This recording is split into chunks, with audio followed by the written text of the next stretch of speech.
Fire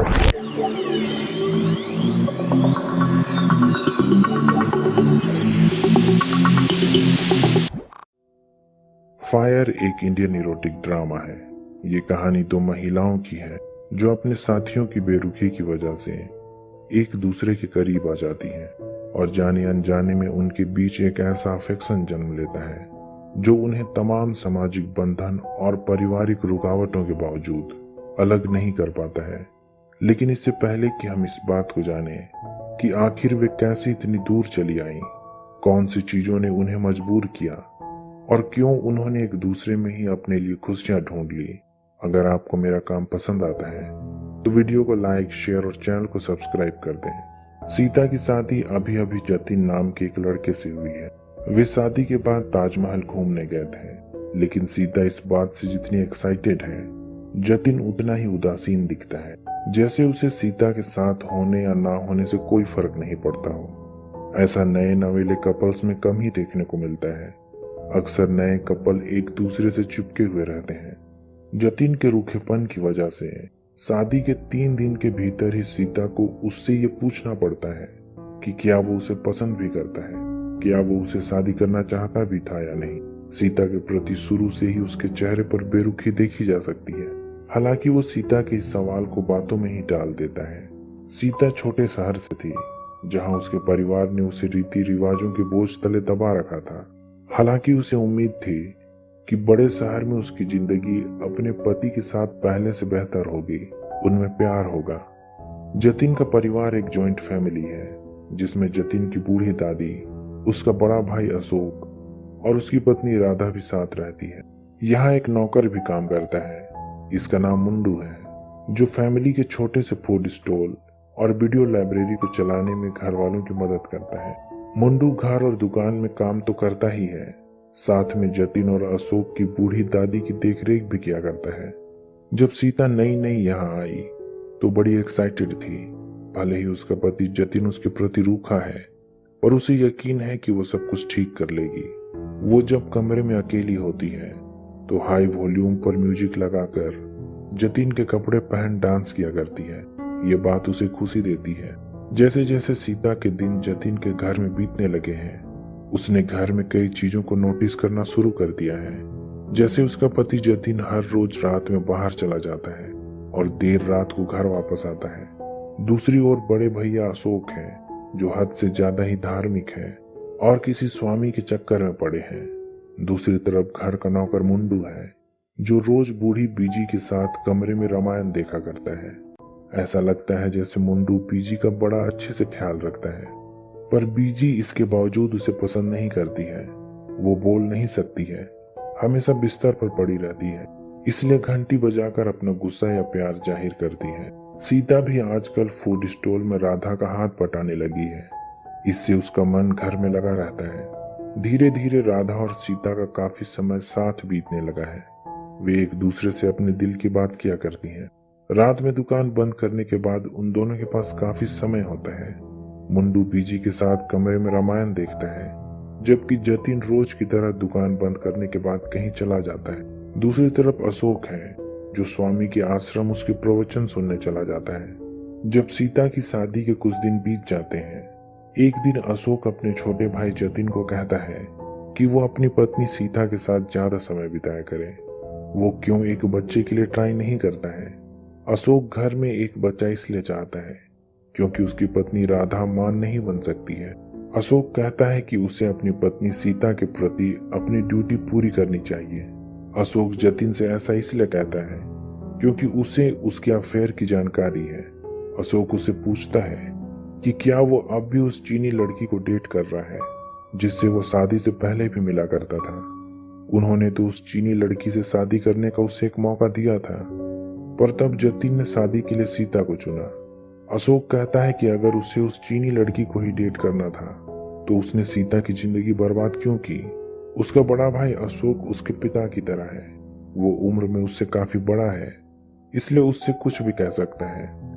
लेकिन जब अशोक उसे उस चीनी लड़की से दूर रहने की बात कहता है तो उनमें काफी बहस होती है। हालांकि उस रात काफी बहसबाजी होने के बावजूद जतिन पहली बार अपनी पत्नी सीता के साथ कोई फिजिकल कांटेक्ट रखता है, वो भी सिर्फ इसलिए कि उसे अपने पति होने की ड्यूटी पूरी करनी थी। जतिन का उस चीनी लड़की से अफेयर की बात ज्यादा दिनों तक सीता से छुपी नहीं रह पाती है। जल्द ही सीता को भी ये बात पता चल जाती है कि उसके पति जतिन का एक चीनी लड़की से अफेयर है और वो उसी से मिलने हर रोज रात में बाहर जाया करता है, फिर देर से घर लौटता है। दूसरी तरफ अशोक है, जो स्वामी जी के चक्कर में पिछले कई सालों से पड़ा हुआ है। वो तो उसे अपने प्रॉफिट में से हर महीने एक तय शेयर भी दिया करता है। सीता जतिन के बड़े भाई अशोक को किसी संत की तरह समझती है। उसने तो राधा को एक बांझ होने के बावजूद नहीं छोड़ा। अगर कोई दूसरा मर्द होता तो बच्चे की लालच में दूसरी शादी कर चुका होता। ऊपर से वो एक धार्मिक आदमी है। सीता को लगता है कि एक आदमी का धार्मिक होना उसके नैतिक रूप से भले होने का प्रतीक है।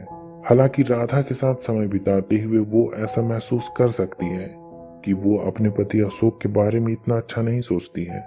आज से बहुत समय पहले जब अशोक को पता चला कि उसकी पत्नी राधा मां नहीं बन सकती है, तब उसने कई डॉक्टर से इसका इलाज कराया, पर इसके बावजूद उन्हें कोई फायदा नहीं हुआ। हालांकि समस्या राधा में थी या अशोक में, इसमें भी एक संशय है। बाद में अशोक अपनी समस्या को लेकर स्वामी जी के पास भी गया। धीरे धीरे स्वामी जी को विजिट करते हुए वो उसका पक्का चेला बन गया। स्वामी जी के प्रवचनों का असर उसके दिमाग पर ऐसा हुआ कि वो संसार की मोहमाया छोड़ने के चक्कर में अपनी पत्नी राधा से दूर होता चला गया। अशोक का मानना है कि एक स्त्री और पुरुष को कोई फिजिकल रिलेशन केवल तभी रखना चाहिए जब वे एक बच्चे की उम्मीद कर रहे हों। अब चूंकि राधा मां नहीं बन सकती है, इसलिए उसके साथ फिजिकल रिलेशन रखने का कोई मतलब ही नहीं है। पिछले 13 सालों में उसने राधा के साथ कोई अंतरंग संबंध नहीं रखा है। जब हर रात की तरह आज भी राधा और सीता घर में अकेली होती हैं, उनके घर के नीचे सड़क पर एक बारात जा रही है। वे दोनों काफी देर तक उस बारात को देखती हैं और आपस में बातें करती हैं, लेकिन सीता को ना जाने अचानक क्या होता है, वो अपने कमरे में जाकर रोने लगती है। शायद इस बारात को देखकर उसे अपने बर्बाद शादी का ख्याल आ गया हो। उसने सोचा था कि उसका पति उससे बहुत प्यार करेगा, पर ऐसा तो बिल्कुल नहीं हुआ। जब राधा उसे रोते हुए सुनती है तो उसके कमरे में जाकर उसे दिलासा देने के लिए गले लगाती। थोड़ी देर गले लगाने के बाद ना जाने क्या होता है, उन दोनों के बीच नजदीकी ऑकवर्ड सी होने लगती है। तब अचानक सीता उसके होठों को पकड़कर चूम लेती है। कई सालों बाद राधा ने भी किसी के होठों की गर्माहट महसूस की थी। उसे भी सीता के साथ अच्छा लगा, लेकिन वो उस समय वहां से चली गई। पर राधा को पूरी रात नींद नहीं आई। वो समझ नहीं पा रही थी कि वो कैसा महसूस कर रही है। धीरे धीरे घर में दोनों बहुएं एक दूसरे से ज्यादा समय बिताने लगी। कभी सर पर तेल लगाने के बहाने तो कभी किसी और बहाने वे एक दूसरे को छुआ करती थी। घर का नौकर मुंडू भी उन दोनों के बीच नजदीकियां नोटिस कर सकता है। आजकल ना तो राधा को और ना ही सीता को अपने पति की कमी खलती है।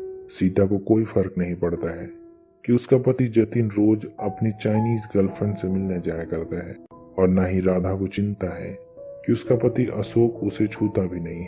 जब दुकान बंद करने के बाद जतिन अपनी चीनी गर्लफ्रेंड से मिलने चला जाता है और अशोक स्वामी जी के आश्रम में टाइम पास करता है, उस अकेलेपन का फायदा उठाकर राधा और सीता एक दूसरे की जरूरत पूरी करती है। हालांकि इसके बावजूद वे अपने पतियों के लिए करवा चौथ का व्रत रखती हैं, पर उन्हें भी पता है कि इसकी उनके पतियों को कोई परवाह नहीं है। वे देर से ही घर वापस आएंगे, इसलिए मजबूरन उन्हें एक दूसरे को देखकर ही इस व्रत को तोड़ना पड़ता है। कुछ दिनों से अशोक ये नोटिस कर रहा है कि आजकल सीता घर में बड़ी खुश रहा करती है। अशोक को लगता है कि जरूर वो प्रेग्नेंट है। दोनों भाइयों के सामने भी राधा और सीता एक दूसरे के करीब रहने की कोशिश करती हैं, पर भाइयों को इस बात की कोई भनक ही नहीं है कि दोनों बहुओं के बीच असल में क्या चल रहा है। एक दिन जब घर में कोई नहीं होता है, वे बीजी के सामने पुराने गाने में डांस करने लगती हैं, लेकिन ये डांस कैसे और कब वल्गर हो जाता है और उनके काबू से बाहर चला जाता है, उन्हें पता ही नहीं चलता है। तब उन्हें एक साथ घर का नौकर मुंडू देख लेता है, लेकिन तब वो इस बारे में किसी से कुछ नहीं कहता है। असल में वो राधा मैडम का दीवाना है। उसकी तस्वीर हमेशा अपने पास रखता है। वो इस मौके की तलाश में है कि कब उसे ब्लैकमेल करके उसका फायदा उठाए। मुंडू दिखने में जितना सीधा है, अंदर से उतना ही बदमाश है। असल में वो कमरे में टीवी पर रामायण नहीं देखता है, बल्कि जतिन की वीडियो लाइब्रेरी से पोर्न टेप्स चुरा कर कमरे में पोर्न देखा करता है। क्योंकि बीजी कुछ बोल नहीं सकती है, इसलिए उसकी शिकायत किसी से नहीं कर सकती है। यही वजह है कि बीजी मुंडू को जरा भी पसंद नहीं करती है और उसके आते ही जोर जोर से घंटी बजाने लगती है। लेकिन एक दिन मुंडू की किस्मत खराब होती है। वो पोर्न देखने में इतना मशगूल होता है कि सीढ़ियों पर किसी को ऊपर आते नहीं सुन पाता है। आज उसे पोर्न देखते हुए राधा पकड़ लेती है। बीजी के कमरे में उसकी इस हरकत को देखकर राधा बड़े गुस्से में है। वो उसे बुरी तरह डांटती है, पर जाते जाते मुंडू राधा से कहता है कि उसे भी उसके और सीता के बीच आजकल जो कुछ चल रहा है उसकी जानकारी है।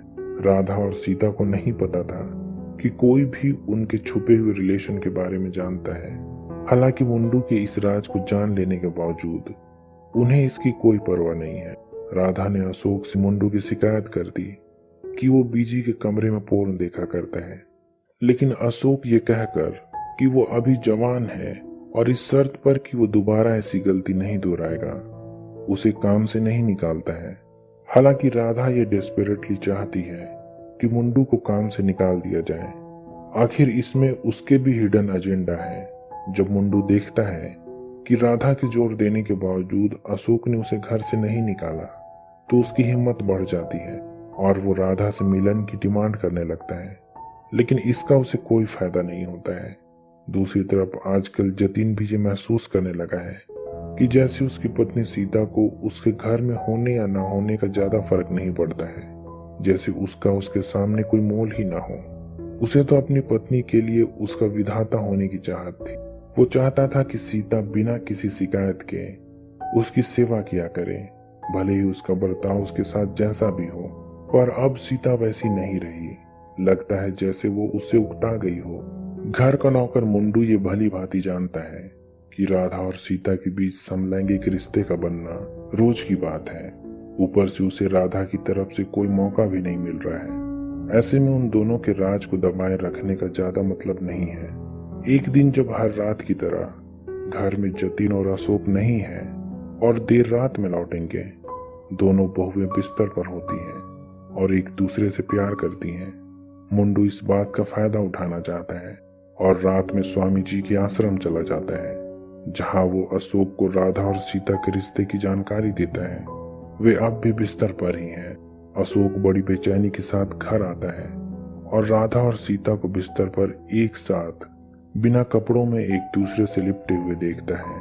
उसने उन्हें रंगे हाथों पकड़ा है। उन्हें इसके लिए शर्मिंदा होना चाहिए। अशोक के लिए भी ये एक बेचैनी भरा पल है। ये घटना उसके मर्द होने पर चोट करता है। अशोक घर के बाहर बरामदे में बैठा है और इस इंतजार में है कि कब राधा उसके पास आएगी और अपनी गलती के लिए उसके पैर पकड़कर माफी मांगेगी। लेकिन आज ऐसा कुछ होने वाला नहीं है।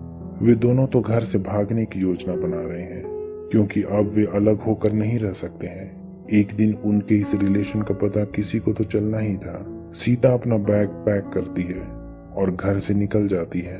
वो मजार पर राधा का इंतजार करेगी। राधा घर छोड़कर जाने से पहले अपने पति से एक बार बात करना चाहती है।